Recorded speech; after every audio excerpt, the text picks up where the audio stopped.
Sejam então todos bem-vindos a mais uma live aqui no nosso canal da Central Angola, em parceria com o canal do YouTube do Hitler Samusoko, a página do Hitler Samusoko, o Twitter Hitler Samusoko, o Instagram Hitler Samusoko. Nós estamos mais uma vez aqui para um debate relativamente à questão das autarquias que nos interessa bastante. A nossa convidada de hoje é uma professora moçambicana de nome Egna Sidumo. Ela tem feito análise na televisão moçambicana, é uma pessoa muito ativa no que diz respeito a essas temáticas e foi uma recomendação de pessoas que percebem muito desta matéria. Nós tivemos aqui há 2 dias atrás o deputado Venâncio Mondlane, que partilhou conosco informações muito pertinentes relativamente à questão das autarquias. Antes de mais nada e sobretudo, gostaria que soubessem que eu que estou deste lado sou o Hitler Samusuco. Vou estar com vocês durante 1 hora e 30 minutos a falar questões relativas às autarquias.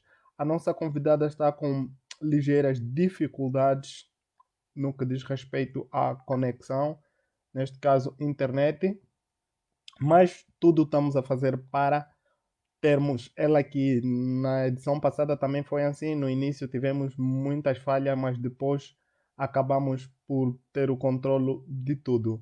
Somos jovens, somos pelas autarquias e queremos beber da experiência moçambicana no que diz respeito à questão das autarquias, por isso estamos aqui e o objetivo deste debate é precisamente pressionar as autoridades angolanas nessa questão. Há muita morosidade no processo de aprovação do pacote legislativo autárquico e Angola é um dos países que está muito atrasado em questão das autarquias. Por isso, nós queremos mostrar que esse assunto não é restrito aos deputados, não é restrito aos juristas. Qualquer um pode falar desse tema, é um tema que irá afetar a vida de todos nós. Logo, há uma toda a necessidade de todos nós fazermos parte das discussões ligadas ao poder autárquico, o poder local, neste caso, onde as autarquias estão incorporadas. Uh, Vale aqui lembrar alguns detalhes que são muito importantes. É que as autarquias, nos termos da Constituição da República de Angola, nós podemos encontrar a definição das autarquias na Constituição a partir do artigo 201º, onde falam como é que está definidas as autarquias, de acordo com a legislação angolana, está lá. E depois temos a questão das atribuições, que vão desde o domínio da educação, a cooperação descentralizada, a geminação, passando pelas infraestruturas, a proteção civil, polícia municipal, e depois aquelas prerrogativas que falam que as autarquias dispõem de recursos financeiros proporcionais às suas atribuições e, estes incentivos financeiros são provenientes do Orçamento Geral do Estado. Ainda assim, a própria Constituição fala que as autarquias irão arrecadar também receitas a partir dos rendimentos a nível das autarquias e dos impostos locais. Outro pormenor importante é que as autarquias gozam de autonomia e dispõem de poder regulamentar próprio nos termos da lei, sendo constituída por dois órgãos principais, um deliberativo e outro executivo.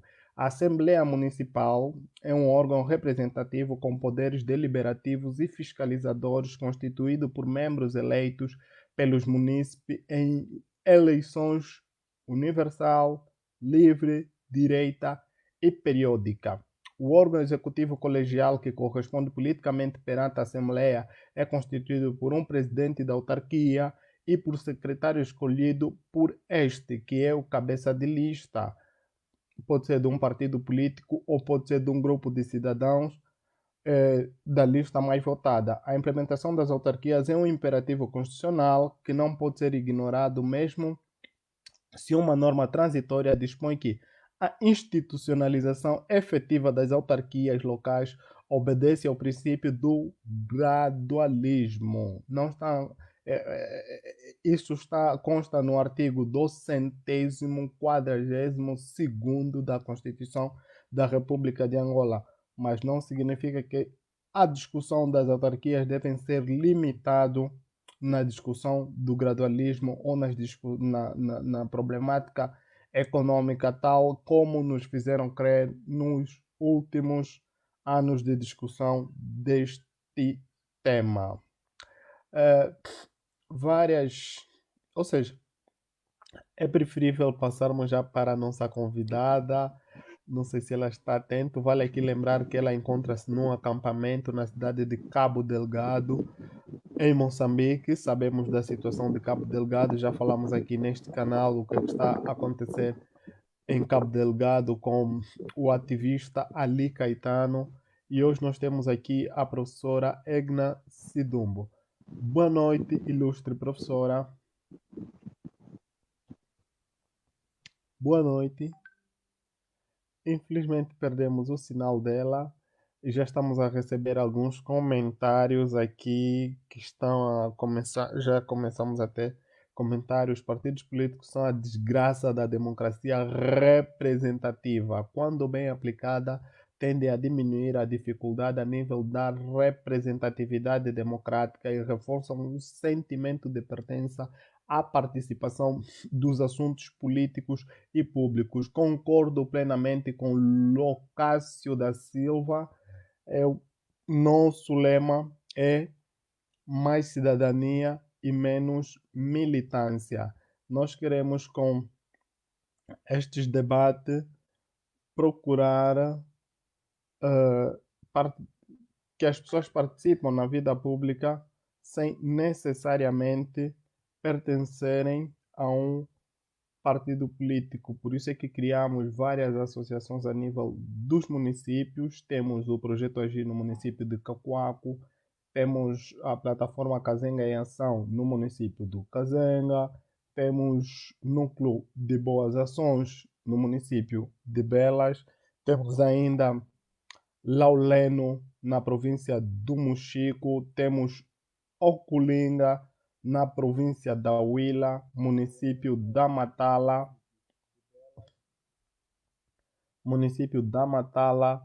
e temos ainda, recebemos um feedback a partir de Malange, que os ativistas já estão dispostos a retomar os seus trabalhos.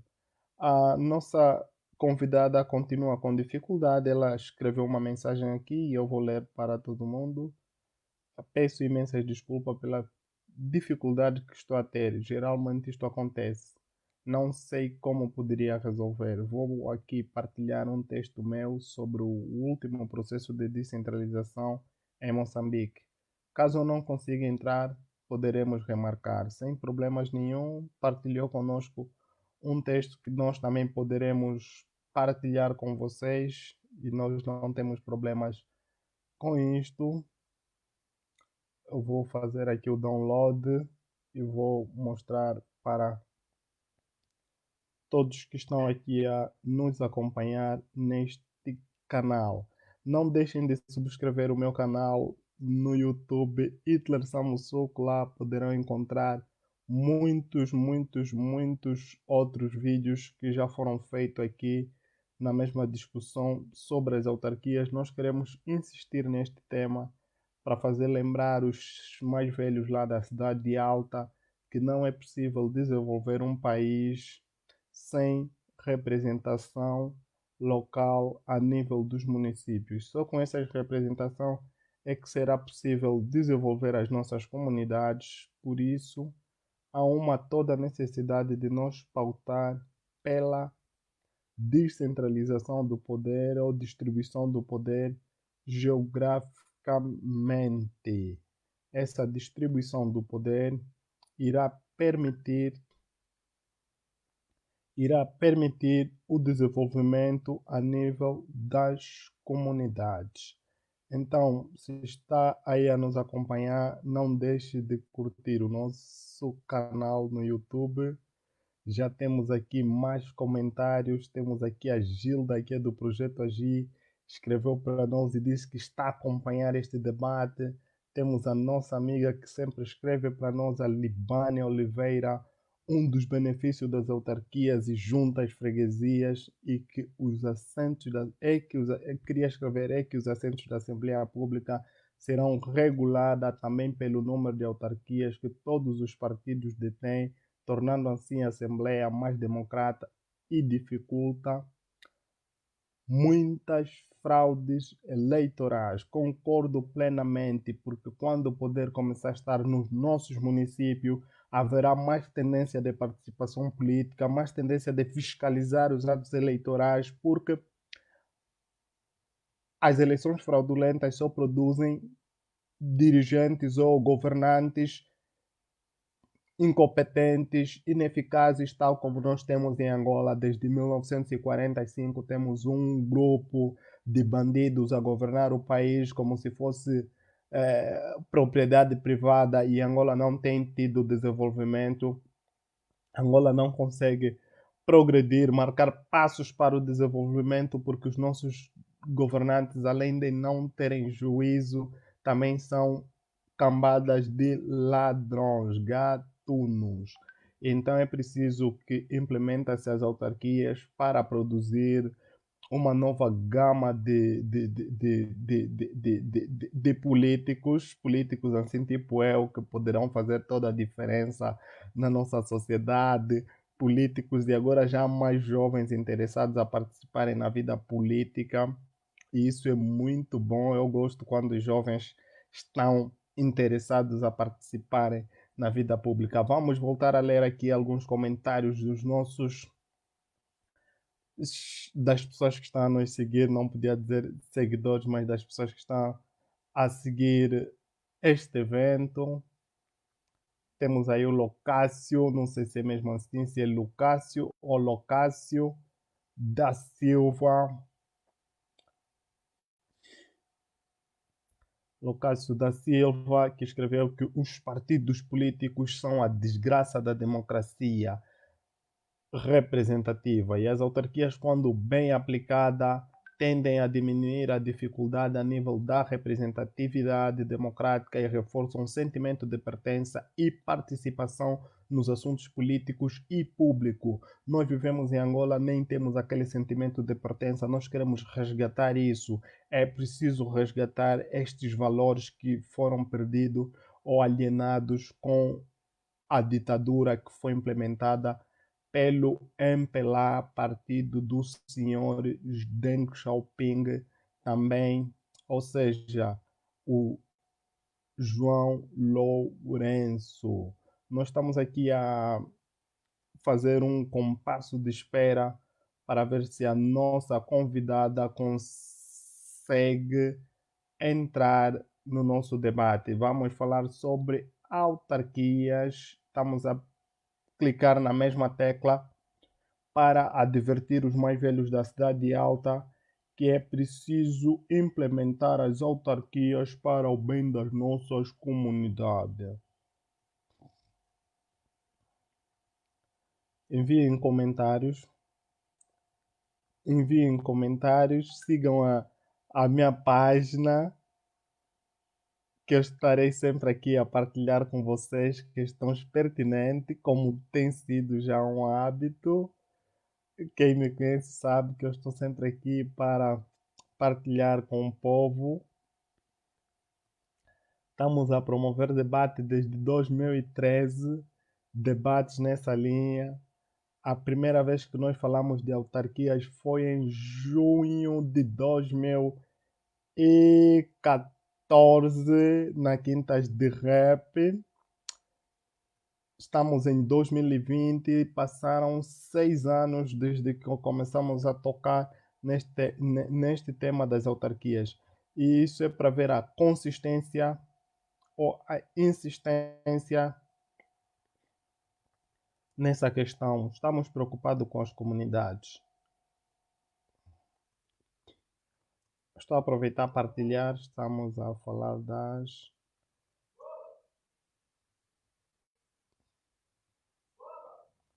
autarquias. Estamos a falar das autarquias. Acompanhem o debate, vai ser muitíssimo interessante.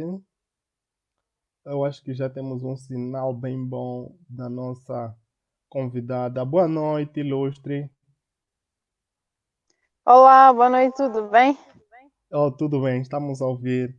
Vamos aproveitar que as condições estão minimamente criadas para ver se consegues partilhar Pois, connosco algumas coisas. Ok? Sinta-se à vontade. Gostaria que apresentasse de forma resumida e entrar diretamente no nosso tema. hum, tema, não é? Eu não sei, conseguem ouvir-me agora? Conseguem ouvir-me? Conseguimos ouvir. Bom, não sei se conseguem ouvir-me.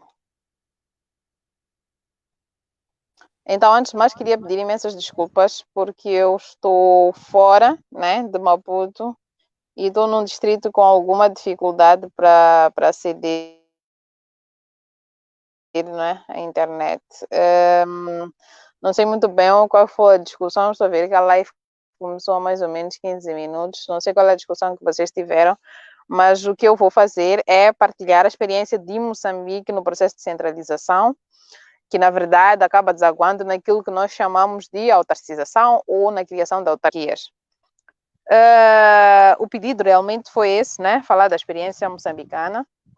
E a primeira coisa que eu vou dizer é que nem sempre um processo de descentralização ou de autarquização, né, corresponde às expectativas dos cidadãos. Nós sempre que pensamos num processo de descentralização ou pelo menos também num processo de autarquização, começamos a pensar que vamos ter um pouco mais de autonomia, vamos poder responder, isto vai poder responder às nossas expectativas e na realidade isto nem sempre ocorre. Para que isto ocorra é preciso que hajam condições pré-definidas, que são condições que nós devemos ver mais à frente para discutirmos isto, quando é que nós podemos ter maiores expectativas sobre um processo de autarquização ou descentralização e quando é que nós devemos ter um pouco mais de cautela e saber que muito provavelmente não vai corresponder às nossas expectativas.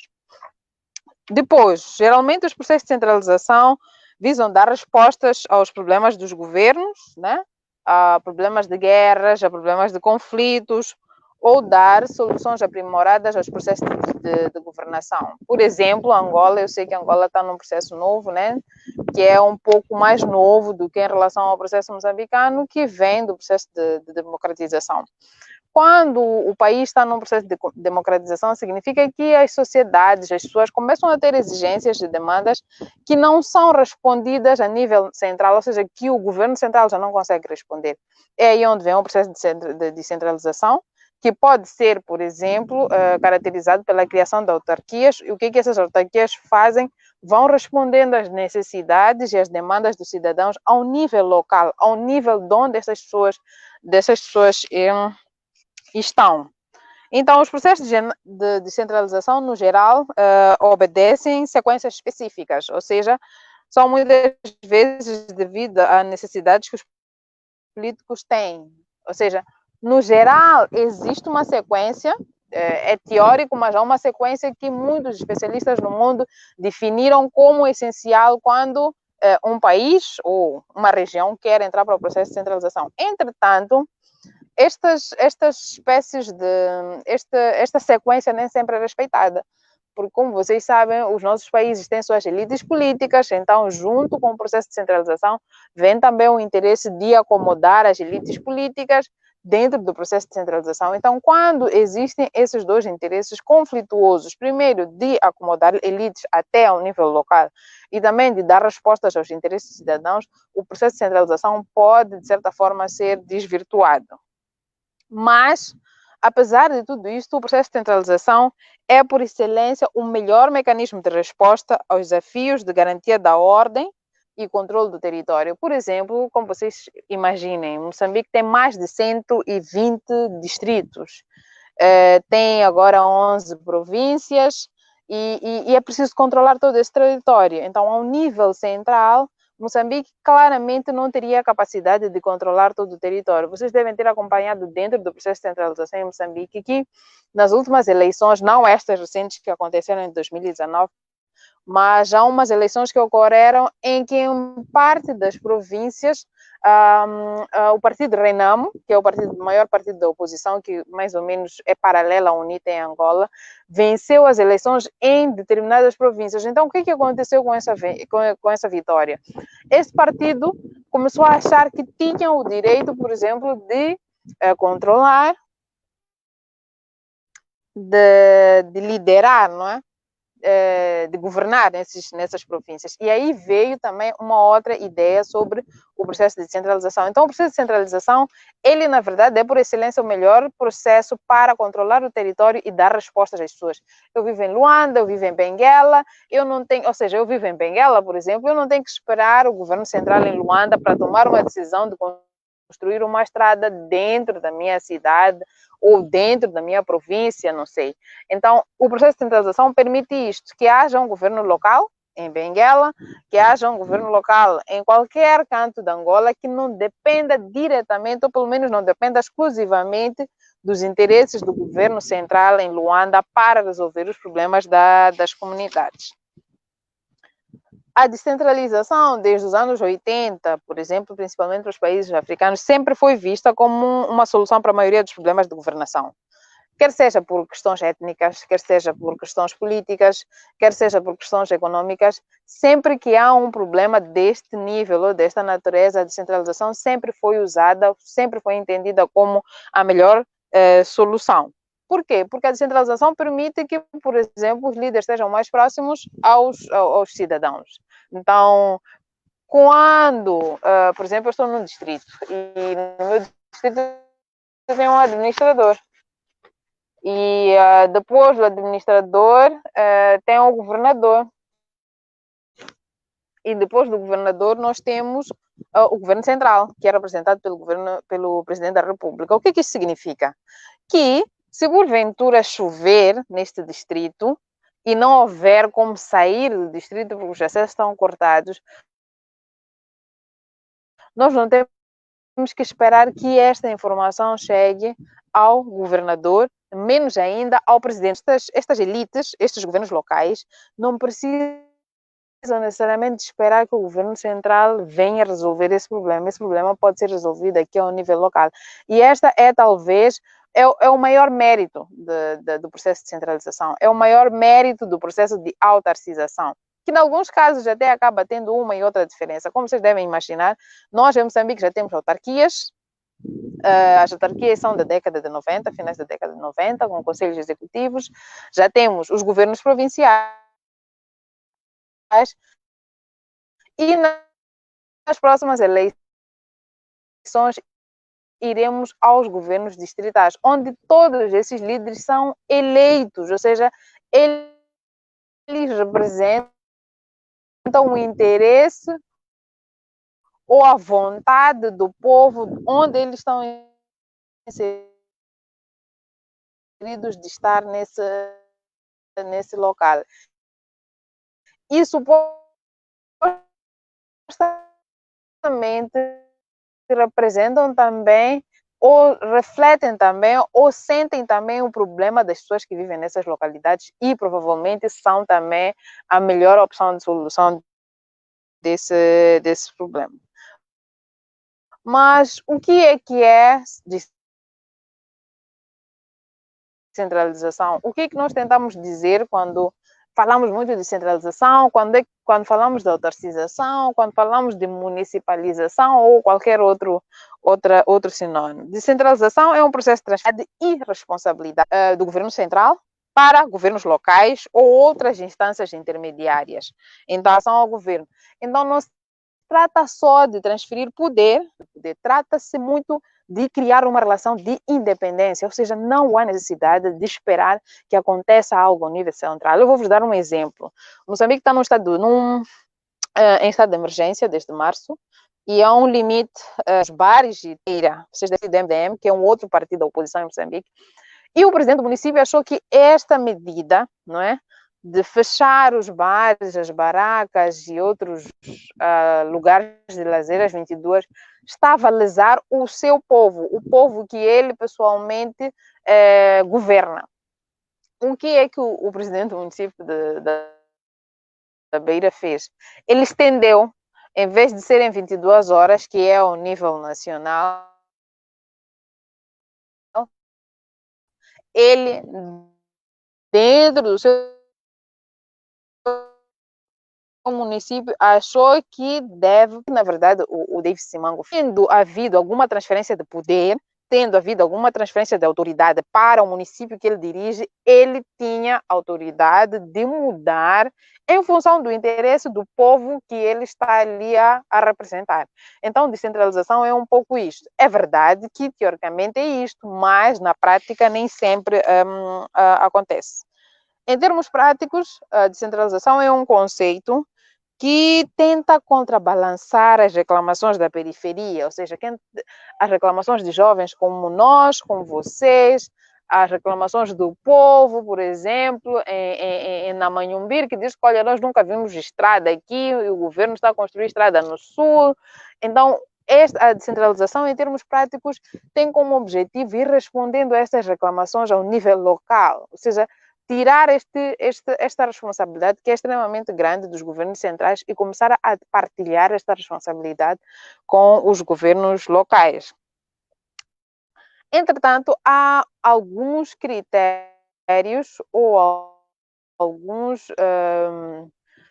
algumas áreas que o processo de centralização não abrange ou que raramente pode abranger, que é a unicidade do Estado. Eu não sei quais são, se o vosso Estado é também unitário como é o moçambicano, e a indivisibilidade, ou seja, você pode descentralizar poder, você pode descentralizar autoridade, você pode descentralizar aquilo que quiser, mas não pode dividir o país. Não pode dizer que existe área X, área Y, que seja totalmente ou a 100% independente dos sempre salvaguardados, quando nós falamos de centralização, principalmente em países africanos. Depois, como é que começou o processo de centralização em Moçambique? O processo de centralização em Moçambique começou a ser implementado quando se aprovou a primeira Constituição multipartidária. Como vocês sabem, depois de 1975, Moçambique teve uma Constituição monopartidária, onde havia só um partido, e depois passou-se para 1990, com o advento do neoliberalismo. Moçambique adotou uma Constituição multipartidária e foi a partir desta Constituição que Moçambique também começou a implementar o processo de centralização. E qual era o objetivo desse processo de centralização que iniciou na década de 90 em Moçambique? Primeiro, melhorar o acesso de serviços ao público, educação, saúde, um pouco na esteira do que eu estava a dizer. Não precisamos de ter autoridade a nível central para construir uma estrada, se bem que ainda acontece, depois eu vou explicar porquê, e promover a democracia. Então, deixar que haja serviços mais próximos do cidadão e promover a democracia ao promover a participação dos cidadãos. Como é que se promove a participação do cidadão? Quando o cidadão vota no presidente do seu município ou no presidente da sua autarquia, ele participa no processo de centralização, ele participa no processo de transferência de poderes. Então, era um pouco este o objetivo. Ao invés de votar única e exclusivamente no presidente da República, que depois nomeava o governador, e o governador depois nomeava os administradores, então, aos poucos, Moçambique começava a descentralizar. O primeiro processo de centralização que Moçambique implementou foi a autarcização. Criar autarquias onde as pessoas votavam no presidente da autarquia ou, na altura, presidente do Conselho Municipal.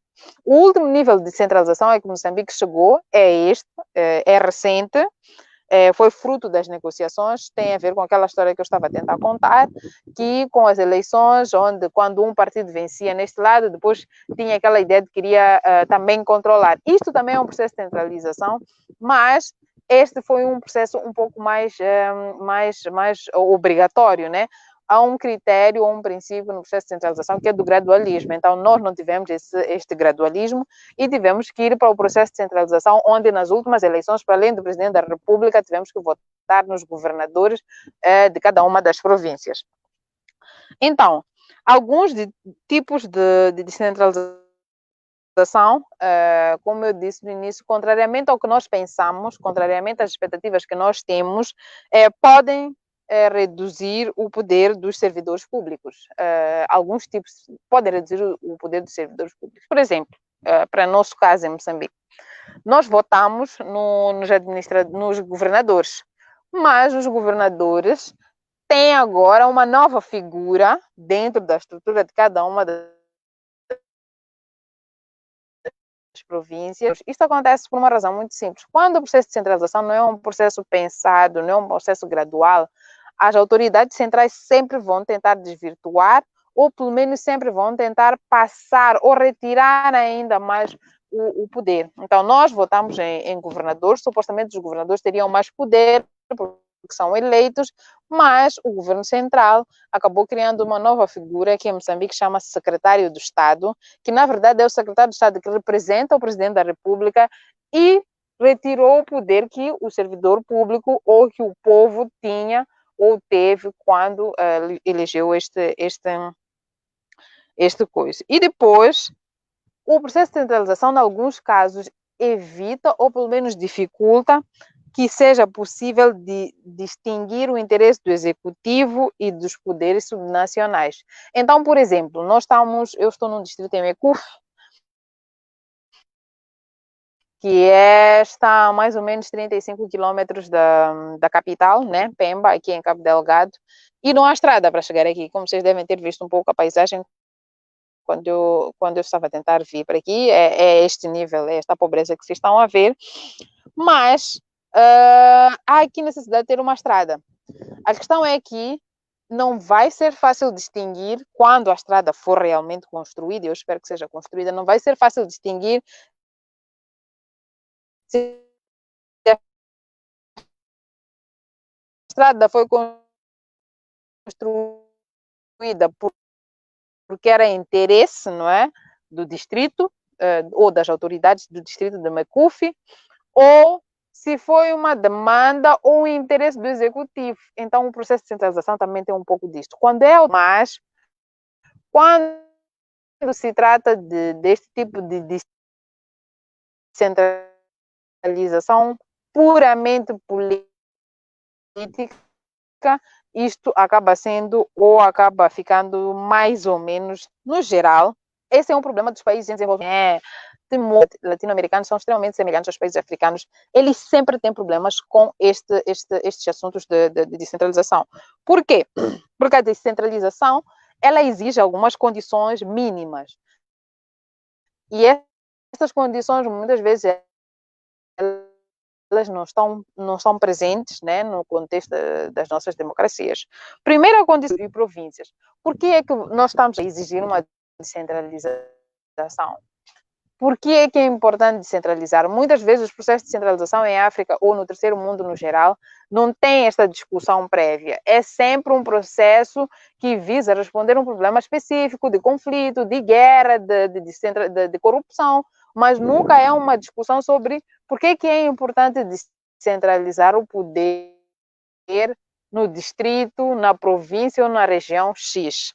Depois, uma das condições sine qua non para ter uma democracia, de certa forma, um processo de centralização bom, é que tenhamos uma democracia fortalecida, que é suportada pelas instituições do Estado, que garantem, por exemplo, o exercício do direito a voto, o exercício de participar. Isto, como vocês devem imaginar, em Moçambique, em Angola, em vários outros países africanos, é muito difícil de encontrar. E mais importante ainda é que o processo de centralização não permita represálias. Dou-vos um exemplo. Se nós vamos votar no presidente da República, em Moçambique, nós votamos todos. Podemos, por exemplo, há uns anos contavam-se, por exemplo, os votos a nível da província, então não havia muita atenção sobre como votou, por exemplo, o distrito de Mecuf, ou como votou a localidade XYH. Mas quando nós votamos, né, a nível mais baixo, aqui no distrito, então nós já somos muito mais localidades. Das 20 localidades, 15 votaram a favor do partido no poder, não importa qual, e 5 votaram contra. Então, isto faz com que o governo, ou o governo que se for eleito, possa muito diretamente, não é, fazer ações contra as áreas que votaram contra o seu governo. Não sei se eu me fiz perceber nesta última parte. Então, este também é uma das condições que o processo de descentralização tem que garantir, que todas as pessoas não sofram represálias pelas opções que eventualmente forem processo de um consenso claro, mas a sua magnitude vai variando. Então, eu sei que Moçambique, parece-me que Angola quer entrar num processo de centralização. E o que se oferece dizer? O processo de centralização, apesar de todas estas nuances, ele é bom. Ele depende muito, não é, de como é que o processo é conduzido. Então, se o processo é conduzido bom, os resultados podem ser significativamente bons. Se o processo é conduzido com alguma dificuldade ou mal, os resultados também podem ser também um pouco menos significativos, mas no geral, um processo de centralização é extremamente bem. Ou seja, há duas ideias, né, sobre o tipo de reformas que devem ser feitas no processo de centralização. Há pesquisadores que acreditam que é preciso começar com reformas políticas, que é a descentralização política. Outros acreditam que é preciso começar com uma descentralização administrativa. Quando as reformas geralmente iniciam com descentralização política, os municípios e os governos regionais têm maior possibilidade de pressionar o governo central, por exemplo, a aprovar reformas fiscais e administrativas. O que é que nós estamos a dizer? Quando há uma estabilidade política dentro do processo de centralização, quando há um processo que começa politicamente, com consciência política da necessidade de fazer a descentralização, consciência clara em relação aos objetivos, é muito mais fácil chegar à administração fiscal, né, à descentralização fiscal e a descentralização administrativa. Quando é o contrário, quando há apenas uma descentralização administrativa que diz que pô, a área X agora pertence à área tal e agora tem um presidente, nestes casos é muito mais difícil, né, aprovar reformas políticas, que são muito importantes, né, para complementar as reformas administrativas que geralmente são feitas nos processos de centralização. Bom, é isso mais ou menos que eu queria partilhar. Espero não ter tido cortes e qualquer dúvida estou aqui. Será que já?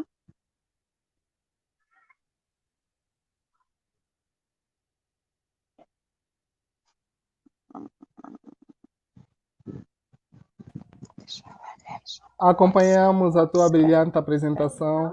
Temos aqui algumas questões e eu vou passar aqui na tela, não sei se consegues ver. Tem aqui a questão da Libânia Oliveira. Ela pergunta como é que ficam então a governação de verbas e a criação delas. Como é que funcionam essas questões das autarquias? Bom, isto é, por exemplo, as autarquias em Moçambique têm independência, né, financeira e administrativa. Autarquias. Depende muito, como eu estava a dizer aqui no fim, de como é feito o processo. Eu não sei como é que é feito o processo em Angola, se calhar se vocês me explicarem eu posso tentar ajudar. Mas isto depende muito. Por exemplo, o processo de centralização das autarquias aqui nós podemos dizer que é um processo político, porque permitiu que as autarquias tenham independência administrativa e independência financeira. Por exemplo, este novo processo de centralização que está em Moçambique não tem esta autonomia, não é? Administrativa e financeira, mas no geral, quando se trata da autarquia, municípios, eles têm a autonomia, eles coletam e eles próprios é que vão fazendo a distribuição das verbas em função das exigências e das demandas do povo ou da cidade onde eles estão inseridos. Então, a criação das verbas fica a responsabilidade das autarquias. Ao nível de províncias, eu não vou falar de províncias e de distritos, que é um novo processo para nós, e eu sei que vocês ainda não chegaram. como vocês ainda estão nas autarquias, quando há criação de autarquias, há também, dependendo de como foi feito o processo, há também estas duas autonomias. Então, quando este processo começar, as autarquias vão recolher o dinheiro para si, não é? E depois vão redistribuir, claro, não é grande redistribuição, mas há algum nível de autonomia financeira e também administrativa. Podem contratar, podem redistribuir e estas coisas todas. Podem contratar funcionários, etc, etc.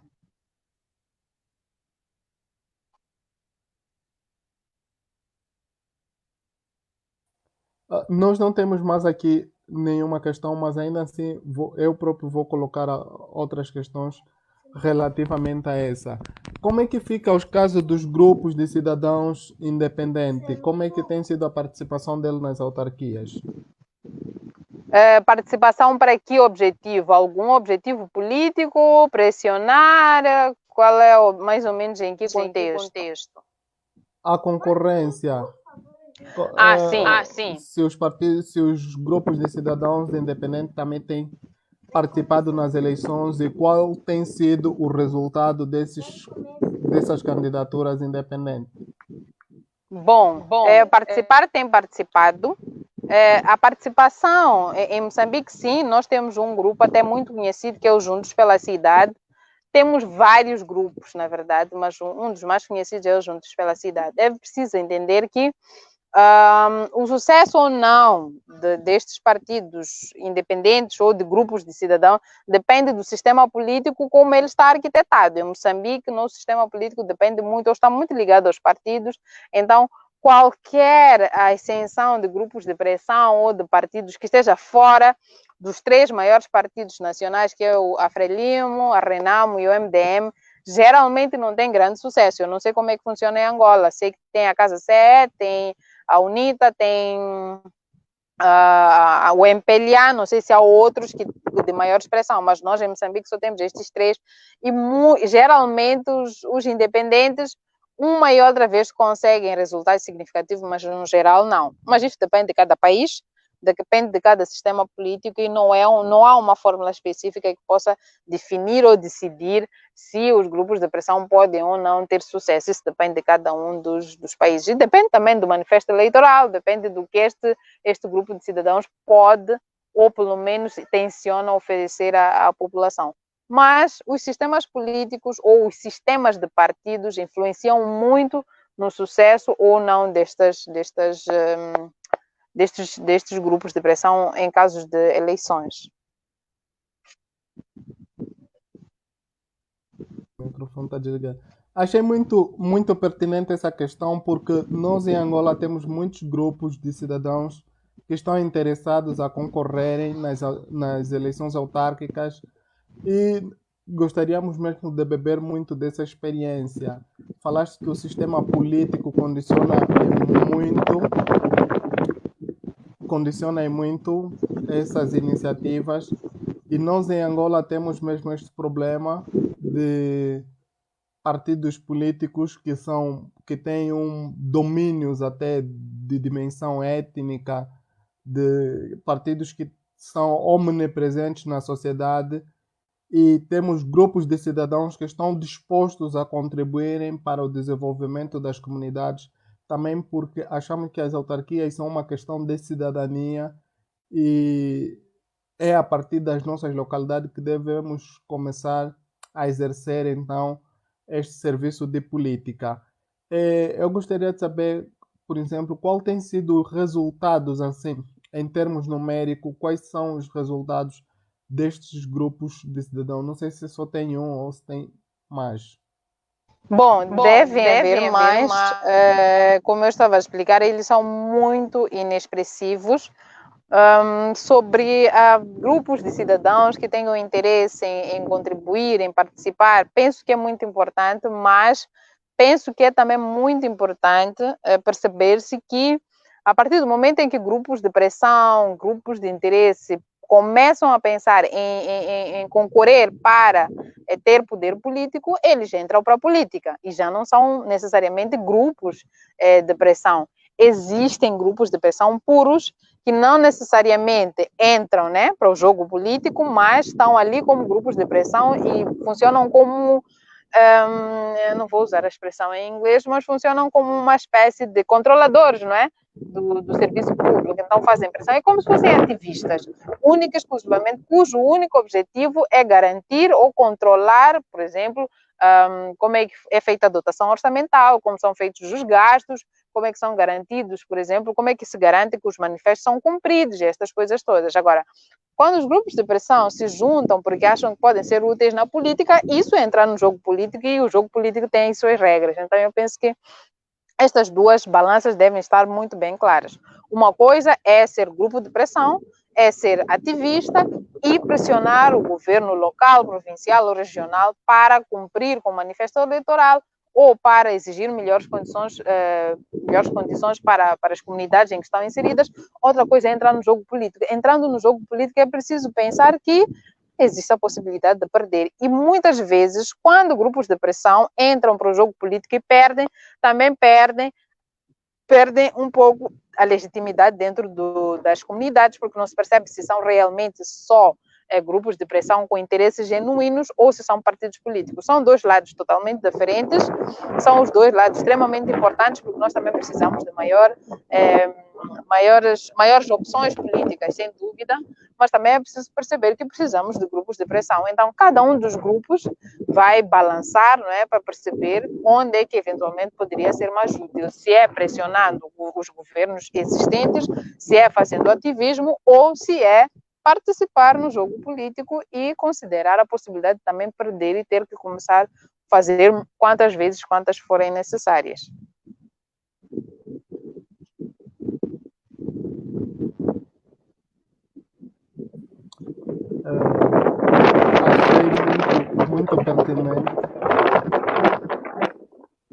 Achei muito pertinente a tua abordagem. Nós temos mesmo, ou seja, este último ponto é muito pertinente mesmo, porque muitos ativistas estão dispostos a concorrerem nas eleições autárquicas e o que disseste é muito bom. Dentro desse processo eleitoral, quem vai participar é porque está a entrar no jogo político e no jogo político tem regras e essas regras deverão ser obedecidas. E depois o importante é saber que, uma vez realizadas as eleições, as pessoas nunca serão mais vistas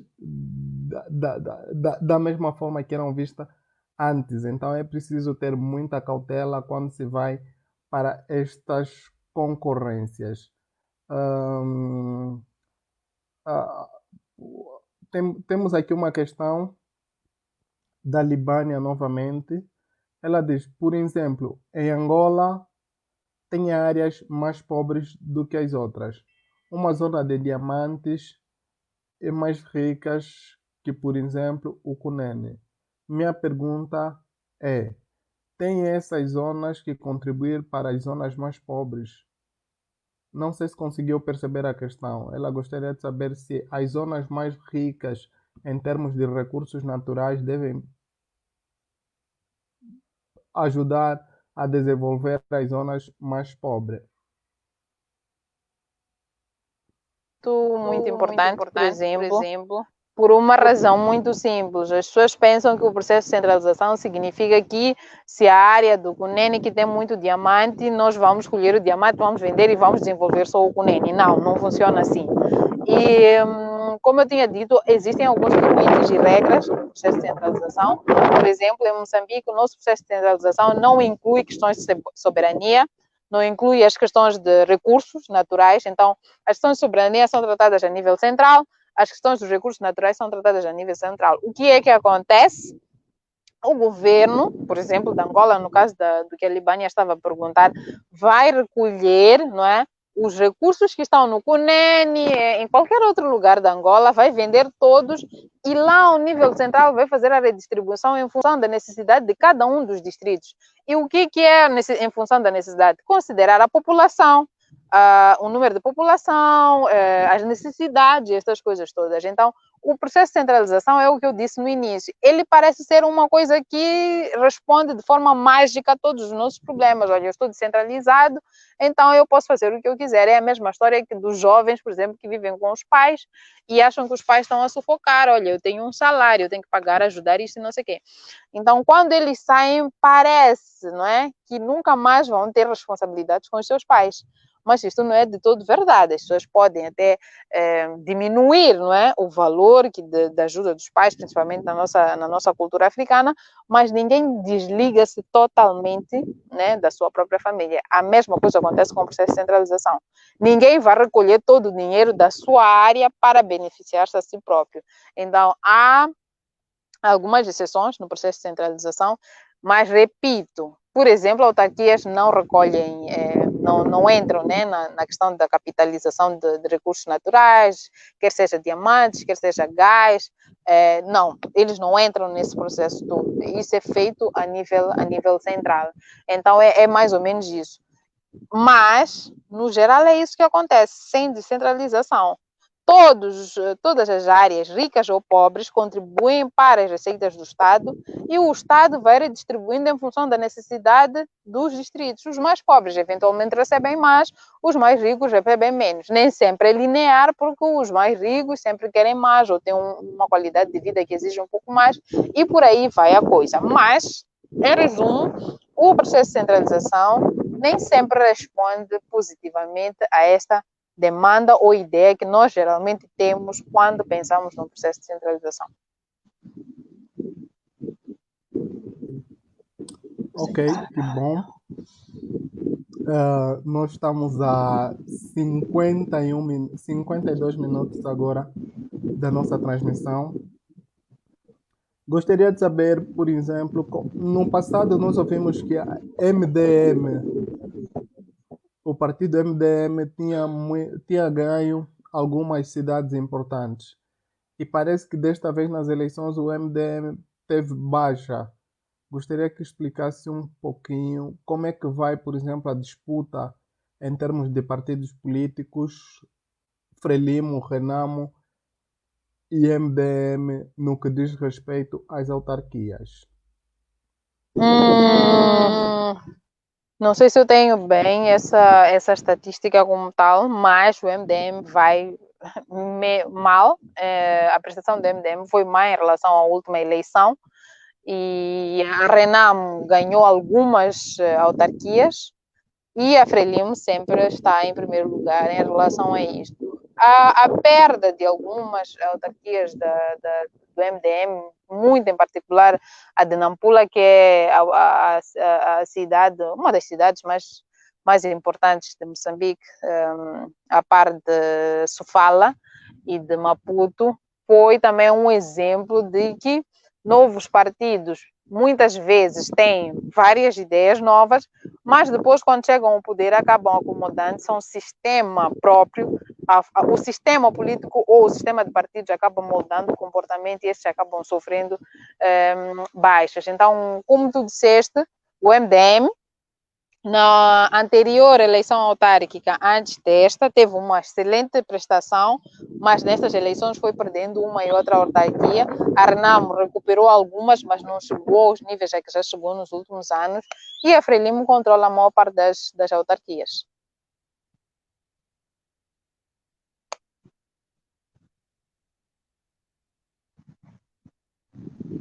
Outra questão, sendo a Frelimo partido bem parecido com o MPLA em termos ideológicos, pese embora que o MPLA não é um partido da esquerda, durante muitos anos ludibriaram a comunidade internacional que era um partido marxista-leninista, mas eram só desígnios que estavam a ser utilizados.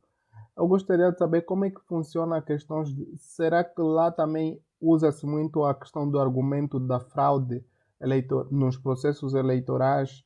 Ou como é que têm sido os processos eleitorais, sobretudo na questão das autarquias? Por exemplo, nós em Angola, todas as eleições que aconteceram, houve sempre o fantasma da fraude. Não é que as fraudes não existem, as instituições, da forma como estão ou como foram criadas, permitem que esses abusos aconteçam. Por exemplo, nós temos um Tribunal Constitucional que submete-se às ordens do burrão político do MPLA. Temos a CNE, que atualmente é a Comissão Nacional Eleitoral, cujo o responsável máximo atual tem indícios de corrupção clara, tem processos até aí. Como é que funciona, por exemplo, no caso de Moçambique, essas questões de corrupção? E em relação E às eleições autárquicas, do que eu vejo, eu agora não me ocorro, as eleições autárquicas ocorreram em 2019. As eleições autárquicas aqui já são uma espécie de tradição. Elas são, no geral, menos problemáticas do que as eleições gerais. Então, claro que acontecem sempre estas acusações de fraude, sempre acontecem estas reclamações, mas, no geral, são muito mais facilmente resolvidas e são menos problemáticas do que nas eleições gerais. Agora, sobre a questão das comissões nacionais de eleições, sobre a partidarização destas instituições, sobre o papel do Conselho Constitucional, penso que há algumas similaridades entre Moçambique e Angola. Claramente que não há dúvidas, não necessariamente sobre o Conselho Constitucional, porque apesar de ter um cunho político, o Conselho Constitucional, pelo menos aqui em Moçambique, ainda conserva algum nível de técnica, mas aqui em Moçambique o maior problema está na Comissão Nacional de Eleições. Já existem, não é, vários debates e discussões sobre a necessidade de haver reformas no modelo do Conselho da Comissão Nacional de Eleições, e penso que isto é um processo extremamente longo, que vai levar tempo e que, na verdade, muitas vezes é justamente essa desconfiança em relação à CNE e depois em relação ao Conselho Constitucional que acaba alimentando essas discussões das fraudes e estas coisas todas. Mas penso que o caminho tem sido para frente.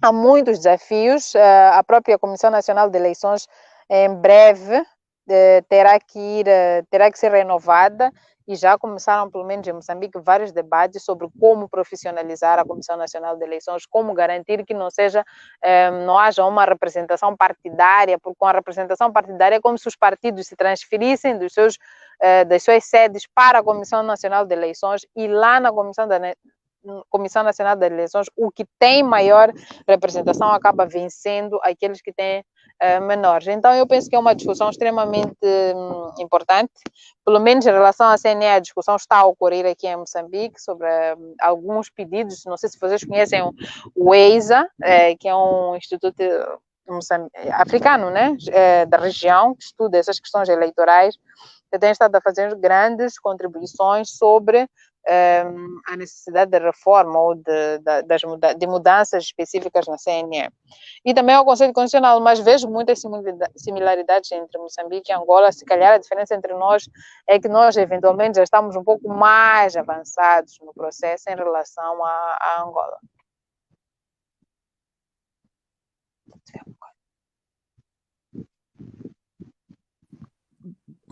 Está avançado em alguns setores, já falamos aqui na edição passada com o pastor e deputado Venâncio Mondlane, falamos aqui de alguns avanços que tem em Moçambique que nós não temos. Só mesmo na questão das autarquias, nós somos dos poucos países no mundo que até agora ainda não implementamos as autarquias e ainda estamos a nos perguntar qual é o melhor modelo de implementação das autarquias. E o debate das autarquias foi monopolizado por juristas e o debate foi reduzido na discussão entre gradualismo geográfico e gradualismo funcional. O debate sobre as autarquias foi reduzido nas questões econômicas.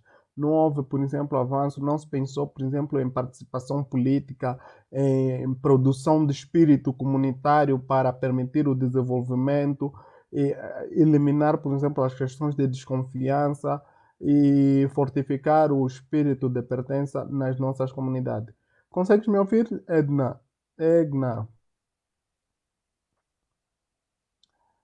Noto que há uma pausa no. Ouvi perfeitamente. Ok, Pode ser que eu perca a rede, mas estou a ouvir. ok. Sim, sim. Tô aqui. Ok, não consigo vê-la, mas dá para ouvir Consigo perfeitamente. ouvir. Sim. Sim, eu estava dizendo ah, sobre essas questões e nós também temos a preocupação de, ou seja, na CNE os partidos estão representados de acordo com a lógica proporcional, de acordo com os números de votos que eles obtiveram nas eleições passadas. E agora a grande preocupação é que as autarquias são um fenômeno novo, uma realidade nova.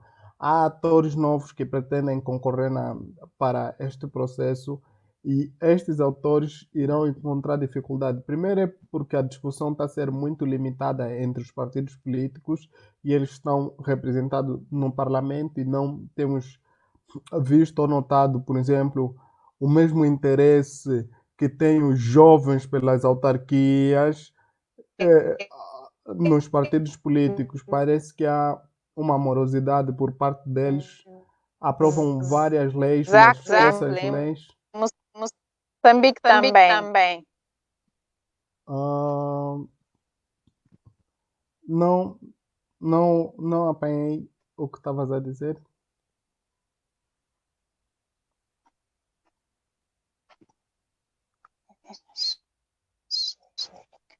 Ouvimos com falhas, mas estamos aqui a falar sobre a experiência moçambicana das autarquias. A nossa convidada é Egna Sidumo, que é pesquisadora do Centro de Estudos Estratégicos Internacional, Divisão de Pesquisa do Instituto Superior de Relações Internacionais, formada em Relações Internacionais e Diplomacia, Estudos Sociais e Políticos na América Latina, propriamente no Chile, com pós-graduação em Estudos Diplomáticos, lá mesmo neste país, Chile. É também docente na cadeira de Sistemas Políticos Comparado na Universidade de São Tomás de Moçambique. Sua área de estudo inclui, entre outras, política externa, desenvolvimento, movimentos sociais e seu impacto no sistema político latino-americano. É alguém que tem uma vasta gama de conhecimento relativamente a isto. Estamos a receber comentários. Este que está aí é o Jovelino Sissi Kialema, é membro do Movimento Revolucionário e também membro do Projeto Agir, está conosco, está a acompanhar este debate. Temos aqui a nossa amiga Libânia Oliveira, que escreve a partir de Portugal, está sempre conosco aqui a acompanhar as nossas atividades. Temos o Simão Muindo Cambongo, está a acompanhar a nossa atividade aqui. A Libânia deixou aqui uma série de comentários. Temos mais aqui o Manuel Dias, ele que escreveu Democracia é uma desgraça do povo, isto é como possível, aumento de salário para deputado e para funcionário. Não falo de Moçambique, fala mesmo de Angola. Sabemos todos a realidade de Angola. Temos aqui a Gilda, é membro do Projeto Agir, uma jovem muito ativa, uma ativista feminista que é muito ativa nessas questões de cidadania. Temos aqui o Locácio da Silva, já lemos o seu comentário. Temos aqui o JDK Alcides, que também está a acompanhar a nossa atividade. E a nossa amiga voltou a escrever para nós, a Libânia. Alguém já apresentou um plano de como vão fazer essa transição? Desculpem, mas estou a ouvir a teórica, mas não estou a perceber a prática. Tudo bem que o governo central na regularização e distribuição de fundos, mas quais são os planos e projetos já traçados para que haja manutenção econômica e financeira para que esses governos tenham seus próprios cofres para arrecadar fundos para a sua província? No debate que está a ser levado a cabo na Assembleia Nacional, há também essa questão da transição, de como é que vai decorrer o processo de transição. da administração central ou dessas administrações municipais que nem têm legitimidade nenhuma para a administração das autarquias que serão legitimadas pelo povo. O MPLA, durante esse tempo, nos ludibriou com o debate do gradualismo geográfico e nós caímos todos nesta onda, nesta febre do debate sobre o gradualismo geográfico. Agora estão a surgir outros problemas que serão muito pertinentes para nós sabermos que tipo de autarquia teremos realmente, porque também o processo de transição, nesse momento em que está-se a criar as condições para as autarquias, o pessoal lá da administração nem sequer está preocupado, por exemplo, em começar a preparar os relatórios, a preparar os dossiês todos lá da administração para fazer a transição com a próxima administração, neste caso uma administração legítima. Neste preciso momento nós não sabemos como é que isso será resolvido, porque nós temos políticos em Angola que têm pouco juízo. Isso faz com que o país não avança, continua estático e o povo vai sofrendo a cada novo dia porque os nossos políticos não conseguem resolver os problemas do nosso povo. Nós estamos aqui a falar sobre a experiência moçambicana das autarquias e eu estou a ocupar esse tempo todo porque a nossa convidada infelizmente desapareceu. Ela está acampada em Cabo Delgado, uma província de Moçambique, onde está a acontecer graves violações de direitos humanos e já estamos a acompanhar líderes europeus interessados a participarem num processo de pacificação dessa região, porque os líderes africanos não conseguem, por exemplo, por si só, elaborar as coisas, então deixam que os europeus cuidem daquilo que seria a nossa tarefa. Muito obrigado. Muito obrigado, Miguel, pelo sumo. Uh, Deixam essa tarefa para os estrangeiros e o grande interesse dessas pessoas que querem participar no processo de resolução da paz lá em Cabo Delgado tem um interesse bem óbvio, que é a exploração do gás natural, porque Moçambique é atualmente uma potência na exploração deste gás natural. Enquanto aguardamos pela nossa convidada, vou partilhar aqui algumas informações para vocês. Neste preciso momento, nós temos em Espanha rappers que estão a ser acusados de crimes de terrorismo e apologia ao terrorismo por simplesmente cantarem nas suas músicas, ou seja, passarem mensagem de terrorismo nas suas músicas. Falo de Pablo Acel, falo de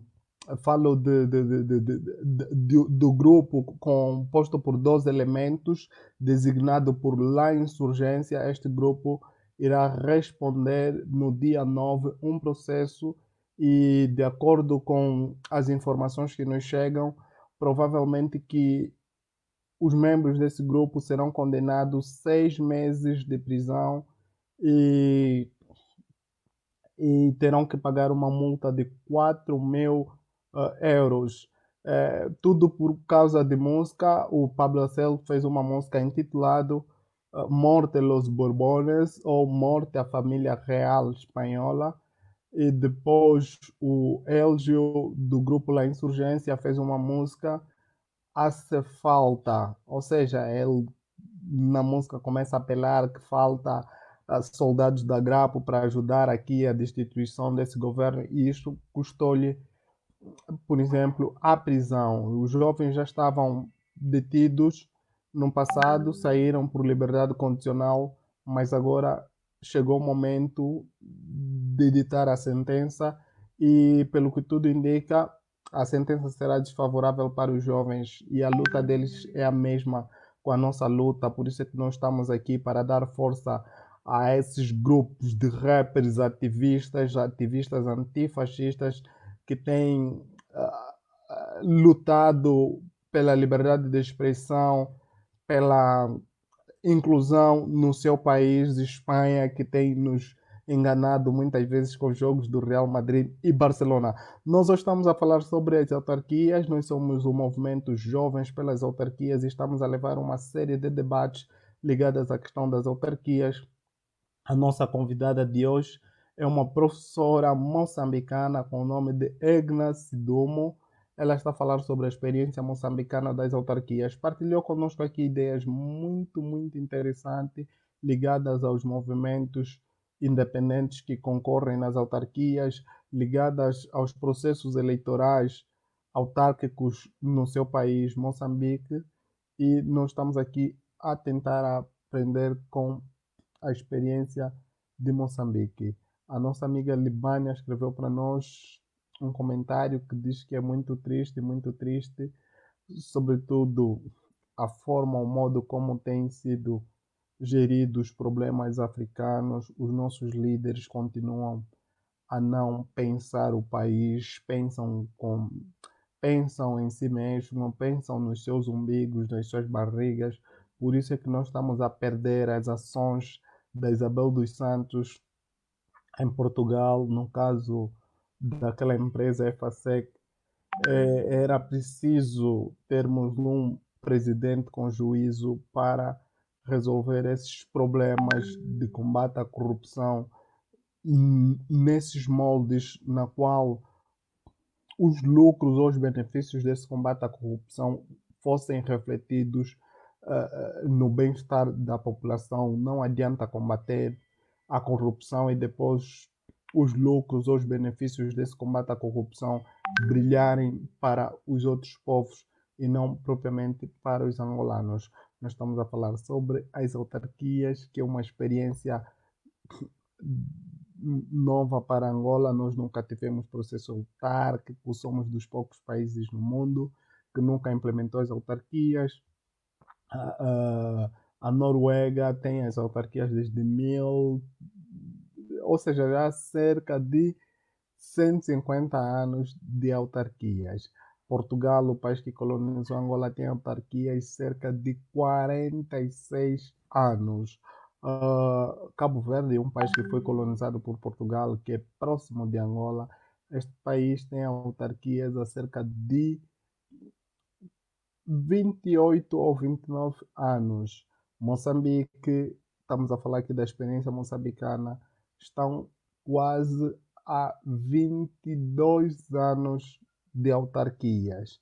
Nós, Angola, estamos há 0 ano de autarquia. Não temos autarquia no nosso país porque há um partido que governa Angola que acha que a partir da cidade alta é possível resolver os problemas do Cazombo, a partir da cidade alta é possível resolver os problemas de Belize, a partir da cidade alta é possível resolver os problemas do Dirico, a partir da cidade alta é possível resolver os problemas de Chamuteba.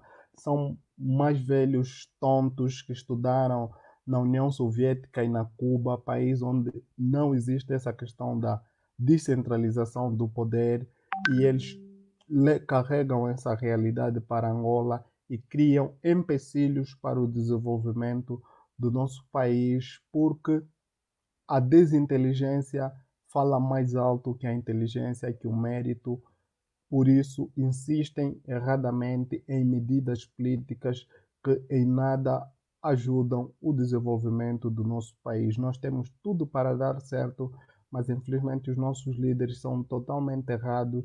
Nós temos petróleo, temos diamante, temos uma vasta orla marítima, temos caminho de ferro que poderiam permitir fluxos econômicos, fluxos migratórios para o desenvolvimento do país, mas não é possível porque nós temos políticos que não têm juízo, que só estão lá a dificultar o desenvolvimento da nossa comunidade.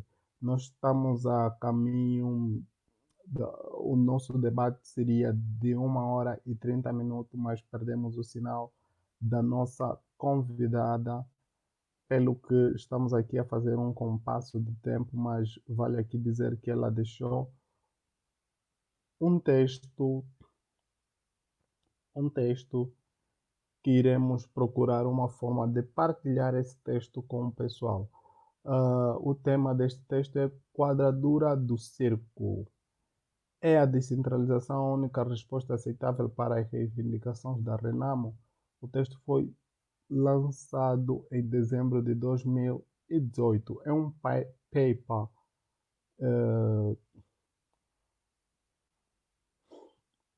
Tem aqui um montão de informações, tem cerca de 11 páginas, muito rico para pesquisadores, para os pesquisadores que quiserem ter a oportunidade de ler isto.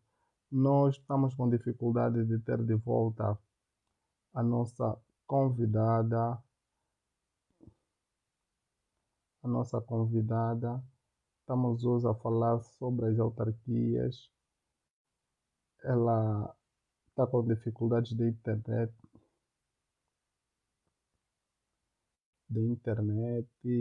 porque está acampada em Cabo Delgado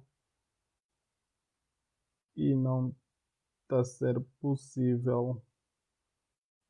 Queria partilhar aqui o material, mas não consigo encontrar a fórmula. Enquanto isso, não, não faria mal deixar aqui uma música sobre as autarquias. Vamos partilhar aqui uma música sobre as autarquias na senda do movimento Jovens pelas Autarquias, para verem a forma como nós estamos engajados no que diz respeito à questão das autarquias. Vou passar aqui uma música muito boa sobre as autarquias. Estamos a falar das autarquias, estamos a insistir neste tema das autarquias porque nós acreditamos que é possível desenvolver as nossas comunidades, é possível desenvolvermos as nossas comunidades, é bem possível desenvolvermos as nossas comunidades. Contudo,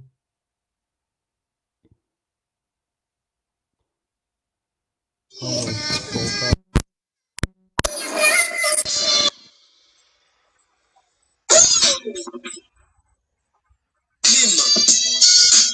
Projeto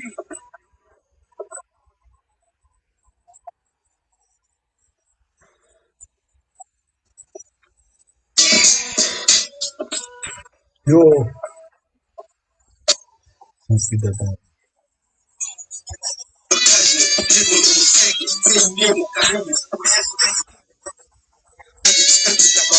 mal visto pela sociedade, espantado pela polícia.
Mal visto pela sociedade, não sei como viajar.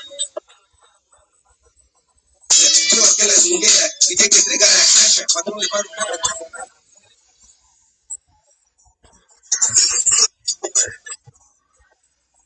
Promete e não faz nada.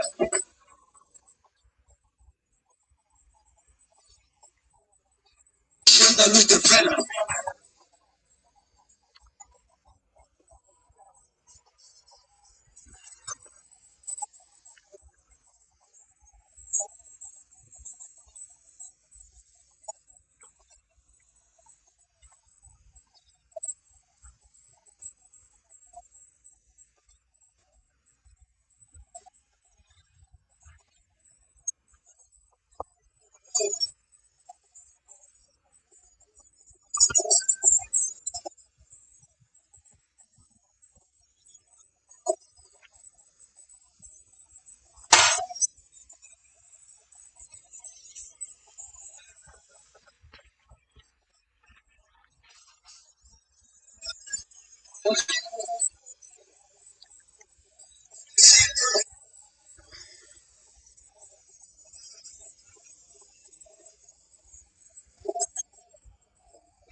Uma relação.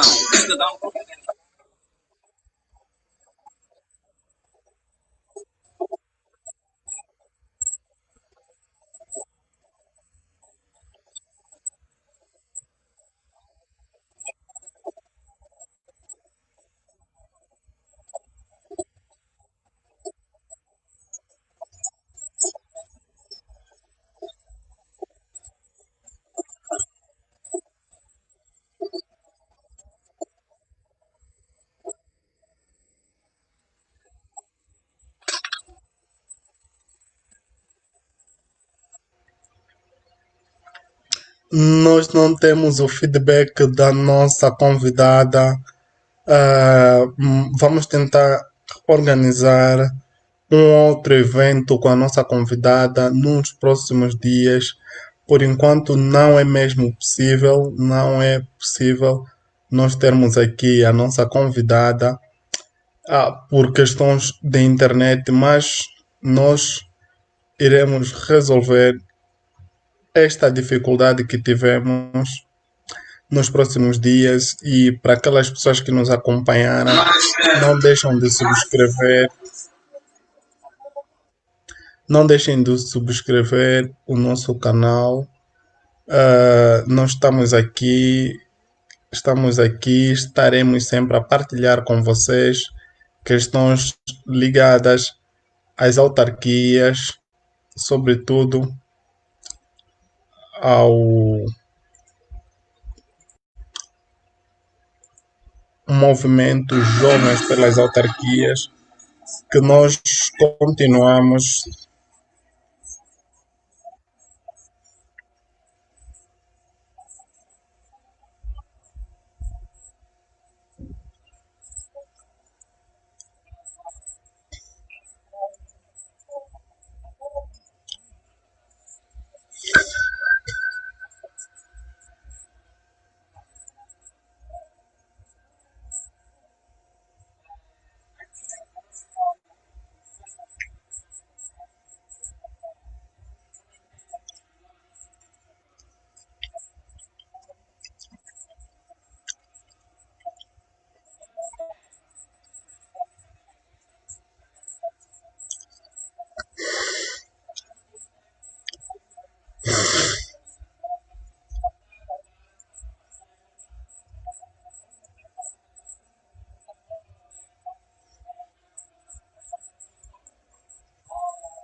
Ok.